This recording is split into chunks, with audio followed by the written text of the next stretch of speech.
लोगों को भगवान नहीं बनना चाहिए।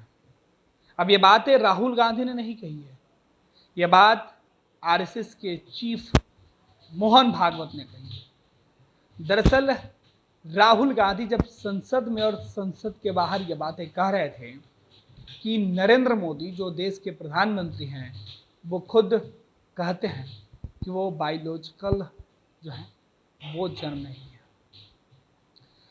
वो उनको लगता है कि वो अवतारित है। और इस एक इंटरव्यू में, मीडिया इंटरव्यू में प्रधानमंत्री नरेंद्र मोदी ने खुद ये बातें कही थी। एक मीडिया में इंटरव्यू दौरान उन्होंने कहा कि इंटरव्यू देते हुए कि अब उन्हें इस बात का एहसास होता है कि वो उनका जो जीवन है वो जिस तरीके से अवतरित हुए हैं, तो उस बात को लेकर, हालांकि इन बयानों के बाद देश में जमकर बवाल मचा, विपक्ष ने इस बयान को हाथों हाथ ले लिया।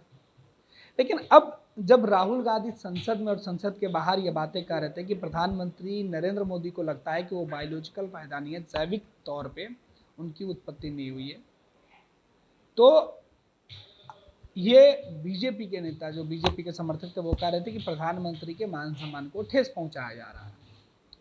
लेकिन अब आरएसएस के जो चीफ है मोहन भागवत ने कहा है कि किसी व्यक्ति को इस गुमान में नहीं होना चाहिए कि वो खुद को भगवान समझने लगे। मोहन भागवत का एक बयान निकल के सामने आया जो झारखंड में उन्होंने दिया है, और उसमें उस बयान में उन्होंने कहा है कि व्यक्ति पहले सुपरमैन बनना चाहता है, फिर देवता, और उसके बाद वो भगवान बनना चाहता है। हालांकि ये होना नहीं चाहिए। हर व्यक्ति को अपना काम करते रहना चाहिए और ये काम कभी खत्म नहीं होने वाली है। अब आपको बताते हैं कि विवाद कहाँ पे है। दरअसल विवाद का जो मुद्दा है वो प्रधानमंत्री के उसी बयान को लेकर देखा जा रहा है कि 2024 के चुनाव के वक्त जो नतीजे सामने आए थे, उन नतीजों में बीजेपी की जो सीटें हैं वो घट गई। भाजपा 400 का नारा देकर 340 सीटें ही जीत पाई। लोकसभा का चुनाव का जब नतीजा आया तो भाजपा अपने दम पर मात्र 240 सीटें ही जुगाड़ कर पाई, जो बहुमत के आंकड़े से काफ़ी पीछे था। हालांकि एनडीए की जो बहुमत थी वो सरकार बनाने के जो आंकड़ा था, जो फॉर्मूला था, उसके फिट बैठा। लिहाजा प्रधानमंत्री के तौर पर नरेंद्र मोदी ने तीसरी दफे शपथ ली, लेकिन एनडीए पहले से कमजोर हो गई।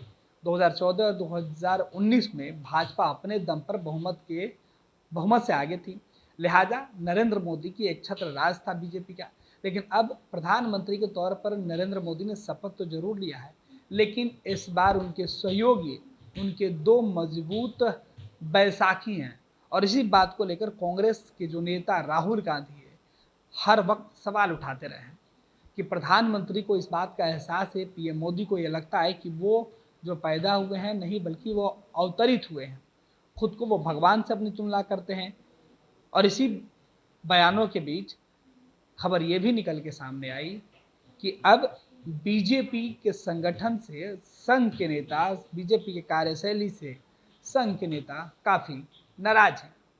और इस बीच मोहन भागवत का एक घटना का जिक्र करते हुए जो उन्होंने बयान दिया कि किसी व्यक्ति को इतना अहम नहीं होना चाहिए कि पहले वो खुद को सुपरमैन समझे, बाद में वो देवता मानने लगे, देवदूत समझने लगे, और उसके बाद वो भगवान मानने लगे।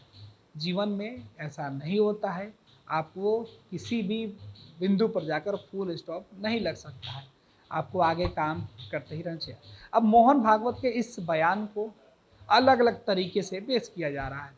विपक्ष के नेता इस पूरे मुद्दे पर राहुल गांधी के बयानों के बाद इसे बता रहे हैं कि ये सीधे तौर पर बयान नरेंद्र मोदी के लिए कहा गया है।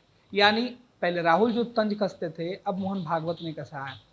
अब कांग्रेस के नेता हैं सुप्रिया ने सीधे तौर पे कहा है कि पहले सुपरमैन, फिर अलौकिक, फिर देवता, फिर भगवान और फिर विश्व गुरु बनने की इच्छा करते हैं मोहन भागवत। संघ प्रमुख की यह बातें सुनकर नॉन बायोलॉजिकल नरेंद्र मोदी को परेशान हैं। बायोलॉजिकल और नॉन बायोलॉजिकल का पूरा सवाल चुनाव से लेकर चुनाव के बाद तक, सदन से लेकर सड़क तक कांग्रेस ने उठाया, और अब मुश्किल में भाजपा के नेता और देश के प्रधानमंत्री नरेंद्र मोदी पड़ते हुए दिखाई दे रहे हैं। क्योंकि उनके बयानों को अब कांग्रेस सीधे तौर पर अब उनके ऊपर निशाना साधने के लिए इस्तेमाल कर रही है।